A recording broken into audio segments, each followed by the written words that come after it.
100 jours de prière, 100 ans de la division interaméricaine. Chers frères et sœurs, chers internautes, bonjour, bonsoir. Jour 63, marcher dans la voie du Seigneur.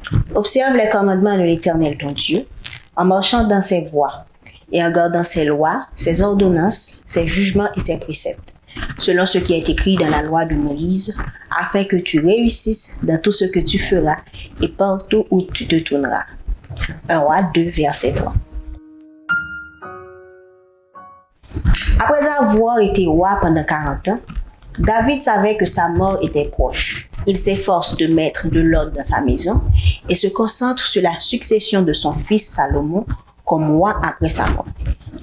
Son dernier message à son fils était, premièrement, de l'encouragement à être fort, deuxièmement, à garder la parole du Seigneur, troisièmement, à marcher dans ses voies. Le concept de base était que Salomon devait se conduire dans sa vie personnelle et dans son rôle du chef du peuple de Dieu en accord avec la parole de Dieu. En outre, Salomon devait être fort et se montrer un homme ayant le courage de défendre le bien et de s'opposer au mal. Les désirs de David étaient que Salomon soit obéissant aux décrets, aux commandements, aux lois et aux exigences de la loi mosaïque. Il lui a également rappelé que l'obéissance à la révélation de la volonté de Dieu garantirait le succès personnel. De plus, l'obéissance aurait pour conséquence l'accomplissement de la promesse de Dieu que les descendants de David occuperaient pour toujours le trône d'Israël. 2 Samuel 7, versets 12 à 16. L'histoire raconte que Salomon, dans ses premières années de règne, obéit aux lois de Dieu et fut béni par la postérité, la sagesse et la paix avec ses ennemis. La source du courage et du succès de Salomon était enracinée en Dieu. Aujourd'hui, le peuple de Dieu doit tenir compte de la parole de David à Salomon. Sois courageux et marche dans ses voies. Il doit connaître une transformation qui durera pour l'éternité. Nous devons exercer notre foi en la parole de Dieu et agir conformément à sa volonté pour recevoir ses bénédictions. Par la grâce de Dieu, aimez-vous le Seigneur votre Dieu? Trouvez-vous de la joie à obéir à sa parole? Comment gérez-vous les difficultés lorsque vous marchez dans ses voies? Que ressentez-vous lorsque vous avez obéi à la parole de Dieu et que vous marchez dans ses voies et que les choses ne se passent pas comme prévu? Priez pour la joie d'obéir à la parole de Dieu. Priez pour qu'en étudiant la parole de Dieu, nous ayons une compréhension plus profonde et que nous puissions partager ce que nous apprenons avec les autres. Priez pour les croyants qui sont incarcérés dans différentes prisons à travers le monde. Priez pour que ceux-ci aient la force de témoigner auprès de leurs co-détenus pendant cette crise.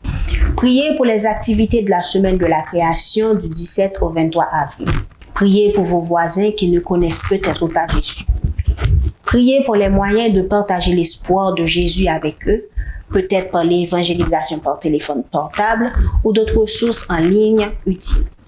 Priez pour que les membres des églises de Cuba et de Colombie comprennent que l'Église adventiste du 7e jour est un mouvement prophétique avec un message prophétique auquel le ciel a confié une mission prophétique très spéciale et que le moment est venu de briller pour la gloire de Dieu. Prions le Seigneur. Notre Seigneur, notre Dieu, nous te disons merci parce que tu nous as rappelé que nous devons nous confier en toi et nous devons suivre ta parole pour pouvoir accéder à la réussite. Nous te demandons de nous aider à mettre ces paroles en pratique et que nous puissions grandir dans la foi. Nous remettons nos buts de prière. Nous savons que tu nous écoutes et que tu vas nous exaucer. C'est ainsi que nous t'en prions au nom de Jésus. Amen.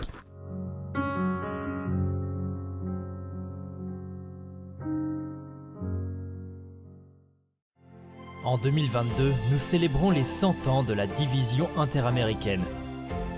Nous voulons fêter ça ensemble avec les programmes spéciaux que nous avons pour vous, en direct des médias sociaux de votre union.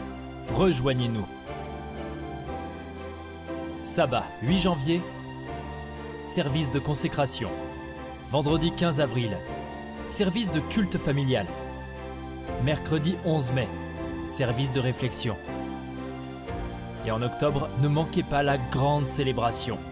Vous êtes une partie importante de notre histoire. Célébrons sa providence et affirmons nos valeurs. Rejoignez-nous le dernier jeudi de chaque mois pour le programme Leadership Talk. C'est là qu'un panel de dirigeants informés de l'Église adventiste du 7e jour répondra aux questions et problèmes urgents auxquels ils sont confrontés. 1. Membres de l'Église. 2. Les employés de l'organisation de l'Église adventiste du 7e jour. Et 3. Employeurs organisationnels de l'Église adventiste du 7e jour. Nous répondrons à vos questions sur questions relatives aux membres de l'Église, questions de politique organisationnelle, questions relatives à l'emploi, questions générales de l'organisation et autres questions pertinentes. Envoyez vos questions maintenant, allez-y. http://leadership.interamerica.org.